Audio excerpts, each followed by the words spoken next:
భారతదేశంలో ఎందరో మంది మహానుభావులు జన్మించారు. అందులో భీమ్రావ్ రామ్జీ అంబేద్కర్ గారు 14 ఏప్రిల్ 1891లో జన్మించారు.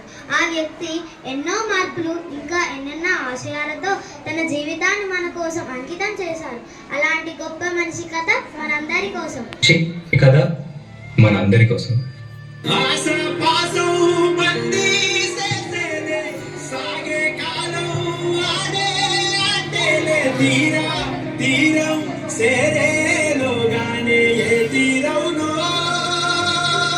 నమస్కారం మాస్టారు. పిల్లలు, ఈ ప్రశ్నకి మీరు ఎవరు సమాధానం ఇస్తారు? నేను చెప్తాను మాస్టారు. భీమ్రావ్, ఆగిపో. నువ్వు ఆ బల్లాన్ని తాకితే దాని వెనకాల ఉన్న మా భోజనం మైలైపోతుంది. నువ్వు కూర్చో. నువ్వు వెళ్ళి రాయి భీమరావు.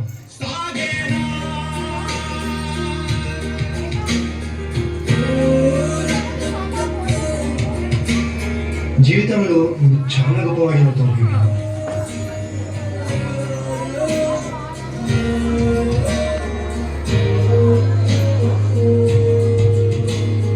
నీ వల్ల మా భోజనం మైలైపోయింది. ఇది కూడా నువ్వు పెట్టిను.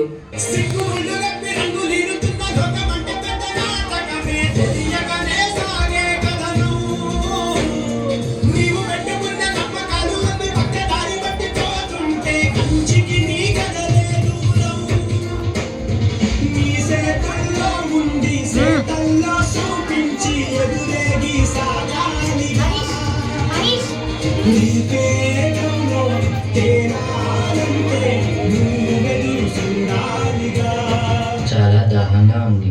తాగడానికి మంచినీళ్ళు ఇస్తారా? నీలాంటి వాళ్ళకి అదిగో ఆ మురికి నీళ్ళే, వెళ్ళి తాగు.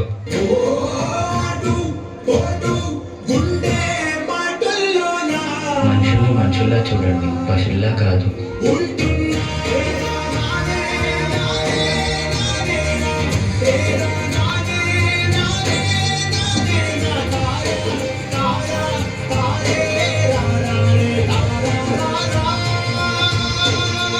నువ్వు ఎవరికీ తల వంచకూడదు.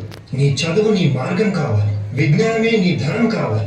నీ వాళ్ళ కోసం నువ్వు ఒక దీపంలా నిలవాలి. నీ కృషి, పట్టుదల, దీక్ష మన భారతానికి రాజ్యాంగం కావాలి. ఇప్పటి నుంచి నీ ఇంటి పేరు నా ఇంటి పేరు అవ్వాలి. అందరూ నిన్ను అంబేద్కర్ అని పిలవాలి. సరేనా భీమ్రావ్?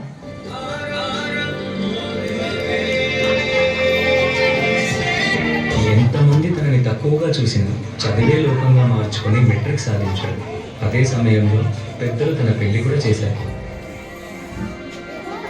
సాయాజీరావు గాయక్వాడ్ అనే మహారాజు సాయంతో విదేశాల్లో చదువు పూర్తి చేసి ఎన్నో గణితలు సాధించి తిరిగి వస్తారు.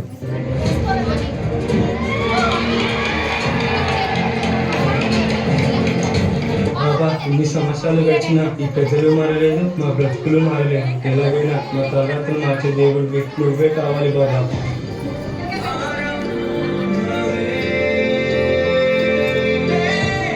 నా ప్రజల కోసం ఎంత కష్టమైనా పోరాడతాను.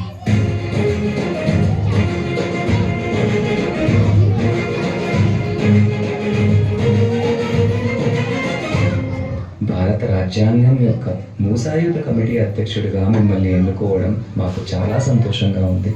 ఇన్నేళ్లకి నా ప్రజలకి, నా దేశానికి సేవ చేసే సమయం వచ్చింది.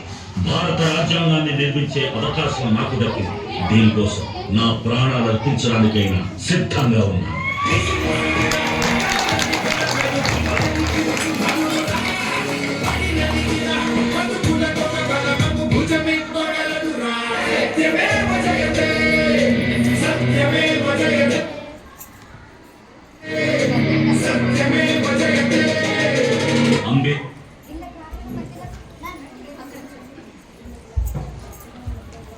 అంబేద్కర్ను ఒక ప్రాంతానికో, ఒక కులానికో, ఒక మతానికో పరిమితం చేయలేదు.